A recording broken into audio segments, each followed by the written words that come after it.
স্বয়ং তৃণমূল নেত্রীর সঙ্গেই বাংলাদেশি যোগ। বডস্ট অ্যাকশন নিচ্ছেন অমিত শাহ। পশ্চিমবঙ্গকে দ্বিতীয় বাংলাদেশ করার জন্য তৃণমূল উঠে পড়ে লেগেছে বলে অভিযোগ বিরোধীদের।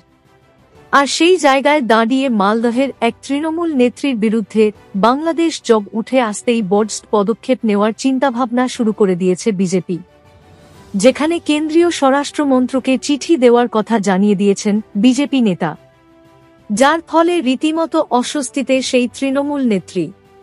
জানা গিয়েছে, মালদহের হরিশ্চন্দ্রপুর ১ নম্বর ব্লকের রশিদাবাদ গ্রাম পঞ্চায়েতের প্রধান লাভলি খাতুন ইতিমধ্যেই তাকে বাংলাদেশের নাগরিক বলে কলকাতা হাইকোর্টে গিয়েছিলেন এক কংগ্রেস নেতা, যার ফলে তদন্তে সেই লাভলি খাতুনের বিরুদ্ধে উঠে আসে মারাত্মক অভিযোগ, যেখানে দেখতে পাওয়া যায় যে তিনি বাংলাদেশ থেকে অনুপ্রবেশের মাধ্যমে ভারতে এসেছিলেন।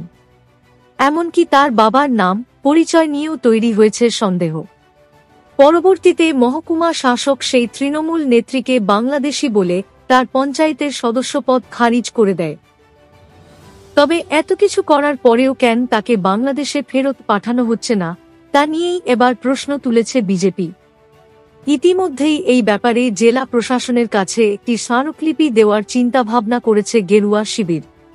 এদিন এই প্রসঙ্গে বিজেপি নেতা অম্লান ভাদুরী বলেন, জেলা প্রশাসন আমাদের চিঠি পেয়ে তৎপর না হলে আমরা স্বরাষ্ট্রমন্ত্রককে চিঠি দেব, তারপর কেন্দ্রীয় সরকার যা করার করবে। অর্থাৎ এতদিন ধরে বাংলাদেশের সঙ্গে তৃণমূলের একটা অংশের যোগ রয়েছে এবং তারাই অনুপ্রবেশ করাচ্ছে বলে অভিযোগ ছিল বিজেপির। আর এবার মালদহে তৃণমূলের পঞ্চায়েতের প্রধানের সঙ্গে বাংলাদেশের যোগ থাকায় তার প্রধান পদ খারিজ হয়ে গেলেও কেন তাকে বাংলাদেশে ফেরত পাঠানো হচ্ছে না, সেই প্রশ্ন তুলেই ময়দানে নামতে চলেছে ভারতীয় জনতা পার্টি। পর্যবেক্ষকদের মতে, বাংলায় অবৈধ ভোটার এবং অনুপ্রবেশ নিয়ে তৃণমূলের বিরুদ্ধেই সোচ্চার বিরোধীরা। আর তার মধ্যেই মালদহের এই তৃণমূল নেত্রীকে বাংলাদেশে ফেরত পাঠানো নিয়ে যেভাবে বিজেপি চাপ দিতে শুরু করেছে, তাতে জেলা প্রশাসন যদি পদক্ষেপ না করে তাহলে বড় বিপদ আসতে চলেছে প্রশাসনের জন্য। বিজেপির পক্ষ থেকে যদি কেন্দ্রীয় স্বরাষ্ট্রমন্ত্রকে অভিযোগ জানানো হয় এবং অমিত শাহ যদি পদক্ষেপ নেন, তাহলে ঘুম উঠতে বাধ্য রাজ্য প্রশাসনের।